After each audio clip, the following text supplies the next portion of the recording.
What is up, everybody? It is Alex from Heavy New York calling from the Altar again, and this time we are here with Dan Lorenzo of Patriarchs in Black. Thank you for being on the show today. Great to have you here, man. Of course, man, and I'm impressed with your background. Look at that. That looks like a cool living room wherever you are. I like it. Oh, thank you. It's my artwork. A little shameless self promotion in the interviews. You got to do it. I'm not ashamed to admit it. You're talking to somebody who does not have a problem with shameless self-promotion. Yeah, hell yeah. So do what you can. Do what you can. Very cool. Yep, I will put my Instagram in the description. But it's so great to have you here because it's fair to say Patriarchs in Black has been on a fairly consistent creative spree because you put out Reach for the Scars in 2022, you put out My Veneration last year, and now we got Visioning this year. I mean, it's just been on a constant creative spree. Is it fair to say that this has been you've had almost kind of like a steady routine with Patriarchs in Black? Yeah, I mean, I should have mentioned this because we need people to buy Patriarchs in Black third album Visioning before we can even talk about releasing a fourth one with the label. But I'm already writing for the next one, and for whatever reason, the last 10 years, I've been writing a lot of music. I did 4 records with a band called Vessel of Light with Nathan Opposition from a band called Ancient Wisdom, whose claim to fame was they were the opening band on the first Ghost American tour. And then with pretty much the same lineup with my buddies Jimmy Shulman and Ron Lipnicki on bass and drums, I did 2 Cassius King records. And then they're like, we can't keep up with this pace anymore. So that's when I reached out to Johnny Kelly, started Patriarchs in Black, and we decided early on to use different singers and bass players on pretty much every song to make it a little more fun and interesting. Yeah, I think it's fair to say it happened in a very organic way. And being that Johnny has been, I think, in more bands now than Mike Patton and Phil Anselmo combined, that I think that's already a lot of talent. And given your work with Vessel of Light as well as Hades and a bunch of other projects as well, it almost seems like you were able to combine a really good combination of forces. Yeah, we work really well together. It's different than it was in the late 80s, early 90s, where you would need to rehearse with your band, take the drummer to go to the recording studio, finish the drum tracks, make sure, if the drummer makes a mistake, you got to play again. Now it's like, I just play the whole album. I play along with the click track and I send it to Johnny, not the whole album at once. I send him as I go along a song or two, and then he sends me back his drums and I pick a singer. So it's like, I'm not putting too much pressure on any one vocalist to come up with, 10 great melody lines a year. Just Carla Gell's always up for doing a song with us, and Mark Sunshine, super talented guy. So it's been really fun working with different people, and Johnny and I are the only steadies in Patriarchs in Black. He's on drums and I'm on guitar. Yeah, no, I think it's a great combination of forces, and having different people coming and going brings a little bit of contrast, I think, to it. But with this creative spree, I mean, have you had sort of a usual source of inspiration that you ran to? I mean, to be continuously putting album out year after year, is there almost kind of a pretty infinite well of inspiration? And I don't think I need to be inspired to write. I just need to get near a guitar, or even sometimes I'm driving somewhere and I'll hear something in my head. I just did an interview with a guy in California, that other coast, the West Coast. And he was telling me he loves the intro entry, which is a viola, just a viola. And what I was telling him is, I heard that in my head, the opening melody line. I ran upstairs to my loft and I played it on guitar, and I'm like, well, that was disappointing. That's not nearly as what's good in my head. Why is that melody going through my head? And then I realized, oh, maybe it's a violin, So we brought in the same guy who did the My Veneration violin. And I don't know, man. It's just a lot of music's in my head, or I just pick up guitar, start messing around. And I don't know, for whatever reason, I've been creative. I think it's probably because it's so much fun again. And I'm working with a bunch of different people. Maybe that inspires me, but it's definitely getting easier the more I go along, which is strange, I think, Well, that's there's a lot of artists who are very envious about that, and I think that's a great blessing that you're able to create something. And also, it sounds organic. People like to. I feel like sometimes there's an argument for and against it, that I only create when I'm inspired. Otherwise, I'm not going to create anything good. Fair point, but you don't want to rely on inspiration either. Inspiration is great, but you also want to be able to exercise your creative strengths whenever you can. Yeah, I remember one time reading, Alex, that Dee Snider's people ask him like, "What's up with you?" You wrote some, say the early Twisted Sister stuff was great, and then he's like, "Yeah," but he's like, and then I sold millions of records. I'm in a mansion with 7 cars. I'm sitting in my pool, and I have nothing to be angry about. So I find it really difficult to write angry music. And I mean, to me, all you got to do is open up a newspaper, look on the internet, turn on the TV. There's a lot of things to be angry about, and not that anger even spurs me to write. I mean, I just write because that's just what I do. It's like it's been coming easier and easier. But it's interesting how some people need to, like you said, be inspired. Where I just, to me, just pick up a guitar, and I think I have a few tricks for like if you're not feeling inspired or you're maybe in have writer's block. Like I would suggest picking up a different instrument, in a different, whether like say you play Les Pauls your whole life, pick up an Epiphone, go to another room in your house or whatever. So, but luckily the last few years I haven't needed to do any of that stuff. It's come easier than ever, which is like, again, a little bit odd at this late in my career. It's strange to say, but there are some positive things that could also come from having so much information and the internet at your disposal and being able to, see different things from all over the world. You could be witnessing events that are happening all over the world. You could be finding fiction that you've never would have heard of. If so, like I think in the end, it's just beautiful that we have all this access if we just take advantage of it. Yeah, I agree. Now, when it comes to the different projects you've been involved in, whether it was with Patriarchs and Hades, Vessel of Light, etc., like has the creative mind frame changed at all? Did you almost maybe put yourself in a different headspace, being like, this is sort of meant for this? No, because I don't think when I write, and if I did, I mean, there were a couple times in my life where somebody's like, "Why don't you try and write something like the first Hades album?" And it's like, okay, and I go upstairs and it's just horrible, So I don't have any formula really, and it's always like you said, it is truly organic, Alex. I mean, so I appreciate hearing that word because I'm not forcing anything. It just comes when it comes, and I'm not like trying to, I got to write one more song to have 10 songs on the next record. It's like nobody's breaking down my door for the next record, but it's just a labor of love. Yeah, and I mean, I do think, over the years, I'll admit, I used to be the guy who would criticize a band, being like, why can't you write stuff like the first album? But as I've gotten older, I understand why now, because, like, you are a way different person you are in 2024 than when you were putting Resisting Success out and when you were working on that stuff. Like, you were, I don't want to assume your age, but, we all look back at our earlier selves with disdain, regardless of what you were doing back then. So you don't want to. It is, even if you have good memories of the past, it is still like digging up old demons. You were way more immature back then. It's never good to grow down, if you will, even if what you did back then was awesome.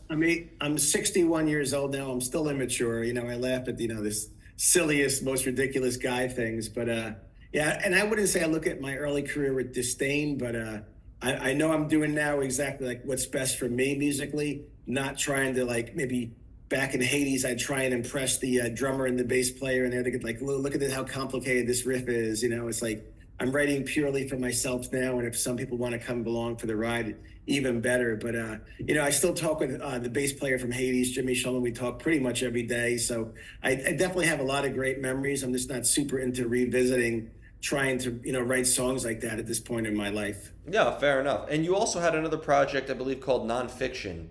Back in the 80s and 90s. Like, I don't know if it was like around the same time as Hades or if it was kind of like if it overlapped or whatnot, but like, I mean, what was creating the material for that like? Because I didn't get too much of a chance to invest in it, but I do think that like Preface or In the Know is like kind of like pretty distinct from other stuff you've done as well. Yeah, so with Hades, we were trying to write complicated thrash metal songs, and I wanted to tune down. And we did tune down, like the beginning of Night Stalker is tuned down. You can listen to the beginning of Night Stalker now and think it sounds like Patriarchs in Black almost.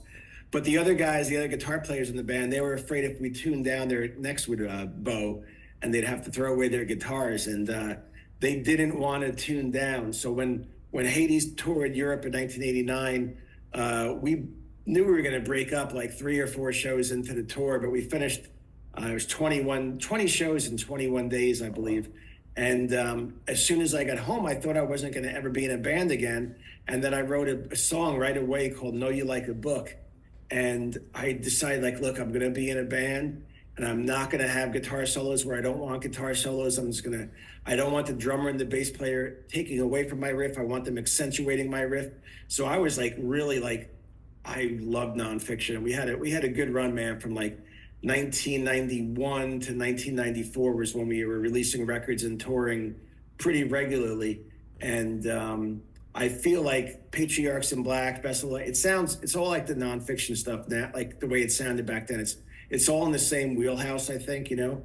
But so really, I have more passion in my heart for nonfiction than I do for Hades. But then Hades got back together in 1999, and we did 3 records in 3 years for Metal Blade, and we kind of incorporated some of the nonfiction stuff into those Metal Blade records for Hades. Yeah, there was definitely some maturity or like some new tricks and twists from the later Hades stuff to the earlier stuff, as there should be with any band that grows and whatnot.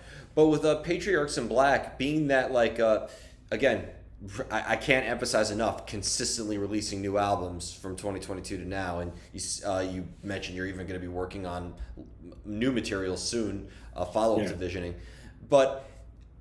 Does it ever start with a vision in mind? Have you ever started the making of any of these albums with a preconceived goal or idea, or like, is there ever any forethought, or is it always just going right into it? No, just going right into it, and whatever comes out, comes out. And, you know, I always tell Johnny, when I send you the song, you know, if you don't love it, don't play drums on it, man. Like, if you're not into it, don't do it. And the same thing when I send a song to a singer, if this is not for you, if you don't love it, if you're not feeling it, I don't get offended, man. I've, you know, written and recorded like over 250 songs in my life, and there's probably, you know, 50 or 60 that were never finished, that, you know, never seen the light of day, and that's okay if they're not ready. You're not going to throw them out there. You know, I'm definitely getting a little pickier nowadays, where I wouldn't want to release anything that I wasn't super proud of. That being said, there's some vocalists, you know, sometimes I'm like, I don't really love what they did, but people dig him, and, you know, it's cool. This is not exactly for me. And then those ends up being the favorite songs on the record. So, you know, obviously music is all opinion, but all I know is I'm just having a lot of fun lately. But when you do send it to like a different singer or, you know, different musicians, do you maybe, or even when you're sending it to Johnny, do you almost say what you were feeling at that time or represent it how it came to be, as maybe then they can get sort of an idea of how to contribute rhythm or how to contribute vocals or lyrics to it? No, I don't say that, but I kind of have an idea what I'm not hearing. So sometimes Johnny will send me drums. I'm like, whoa, that's not what I heard in my head. But let me keep listening. I'm like, okay, I love it. Just not what I was originally thinking. And the same thing with the vocals. So I kind of like, I don't want to say I lie to people, but one of my favorite songs on the record is Kyle Thomas from Exorder did Empty Cup. And when he first sent me a rough of it, I'm like, I don't love it. But I'm like, hey, good job, man. Keep going. And it took me like 4 listens to really fall in love with this song, and now it's one of my favorite songs on the album. So you never want to discount that, even though the song takes on a different direction than what you initially conceived or thought about. That's okay. If it goes in a different direction and it's better, so be it. When it came to working with Johnny too, because again, I feel like Johnny is everywhere. I'm good friends with Kenny Hickey, and I've heard him say, "Yeah, Johnny's a whore" plenty of times, like, and just like, and I'm just like wondering too, how did you two sort of link up? Or did you, because I felt like your careers, especially with nonfiction being in the '90s and Typo, you know, killing it in the '90s as well. How did you and Typo link up? Was it from early on in your careers, or? How did Johnny and I hook Yeah, up? yeah, Yeah, so nonfiction played a bunch of shows with Typo Negative, but I don't remember talking to any of those guys. Maybe a little bit with Pete, until after I was out of the music business and I was working for a magazine. I interviewed Pete, and then we became phone friends for a few months. But we were living such different lifestyles. He was telling me to meet me at the Cat Club on a Wednesday night at midnight. I'm like, I'm going to bed after Seinfeld, dude. Like, it's Wednesday. I'm meeting you anywhere at midnight, you know? But I'm not even 100% sure. I think Johnny and I discovered each other on MySpace from what I remember. And I was like, oh, cool. The drummer from Typo Negative actually wrote back to me, you know? And then when I wrote for the magazine, I would include him in, you know, question of the month or question of the week, whatever it was. And we had like a little bit of an email friendship. And then when I was doing Vessel of Light and Cassius Kane, I kept writing, and Ron Lipnicki from those bands, the drummer, he told me, like, I've got a job and I can't keep up with all this stuff. So I told Bobby Blitz, I'm like, you know what? I'm thinking of reaching out to Johnny Kelly. And Blitz is like, man, Johnny is the perfect guy for your riffs. And I just sent him an email. I'm like, hey man, here's a couple songs I'm working on. What do you think?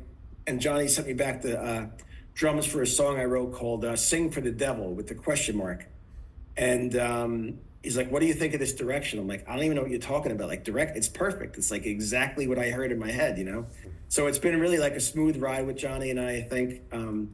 It's really easy to work with. And if you talk to Kenny, I think he keeps forgetting about Patriarchs in Black. Tell him to check it out. Send him a link or something because I would love to hear what he really thinks of it. Yeah, yeah. No, I text Kenny all the time, so I'll send him your regards. I remember I interviewed Johnny last year or like a year and a half ago, and he was talking about when we would get new Silvertune. He goes, "Yeah, we'll all hear Silvertune's Chinese Democracy very soon." So Yeah. but Yeah, Johnny always laughs about how quickly, like when he first came in with us, we did a cover song. I'm trying to think, it was with Rob Dukes. It was a Sabbath cover, and it was on the radio, like literally on Sirius XM, like 4 days after he finished it. You know, so Johnny was cracking up. He's like, "Well, I never had a song on the radio that quickly." You know, it's like I like to keep things moving. Like if things slow down, I would lose interest. I can't move like that. I can't sit still, you know? that's amazing. That's incredible. I want to ask you one final question. Being that you worked kind of in my neck of the woods in the whole press thing. I mean, I'm not as active in it now anymore. But Yeah. being when you were involved in the whole press world, working for a magazine, did that serve as like inspiration for you in a way? Because it's definitely served as, talking to many different artists, some who I've admired for years, definitely has been like artistically inspiring for me and has helped contribute a lot to my creative process. Has it at all maybe influenced you working on that neck of the woods? You know, I don't think so. I don't even know that anything specifically gives me inspiration. I've never thought about it so much as right now. I don't think I need to be inspired to write, but I will say that when you work for a magazine, you get free tickets for shows, and then you go to PNC Bank Arts Center and you see a band, like, you're like, oh, my riffs are better than that guy. Why am I not up there? So maybe it does without even thinking about it on the top of my head, you know? Oh wow! I mean, hey, that's definitely a good point too. And like I feel like that access just allows you though to really see things. Like I've discovered music that I'm obsessed with now that I wouldn't have discovered had I not been for like Onto Others, one of my favorite new bands at the moment. Would not have discovered them if I wasn't asked to interview them. So like I just think it's really fascinating on how exploring this neck of the woods. Maybe I've grown to appreciate it more. You just reminded me. I remember when I worked for the Aquarian in 1989, or maybe it was the East Coast Rocker back then, and I got an advanced tape of a band I never heard of. It was called Godflesh Street Cleaner, and it had, and I'm like, what is this? This is really happening. I was so into it,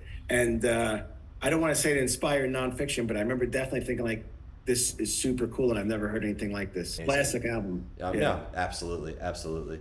Yeah. So before we go, I want to thank you so much for your time and for such an awesome conversation, and for continuing to give us new music. It's like every year, like the world of music is so uncertain. Are we going to get a new Tool album? Are we going to get a new this album? But lately, I'm able to expect a new Patriarchs in Black album. Is there just anything else that you'd like to promote with Visioning currently out, as well as new music in the works? Any tour shows? What else could we be expecting for the near future? Well, I'm writing with DMC from Run DMC. I'm writing a lot of stuff with him. Oh, hell yeah. And I'm also sending some music to Bobby Blitz. So we'll see where that goes. We did a record in 2007 together called The Cursed Room Full of Sinners. You can't find it anywhere. There's a couple songs on YouTube, but it was a pretty magical record. So I just keep writing. Like I said, it gets easier. And I appreciate, you pushing and doing this interview. And if you could Google my name and find the link. It's my email is just dan@danlorenzo.net. If you could email me the link so I can post it to the socials. Yeah, I'd be honored. Absolutely. But thank you so much, everybody. We are here with Dan Lorenzo of Patriarchs in Black. Be sure to check out Visioning. This is Alex from Heaven, New York, and we will see you next time.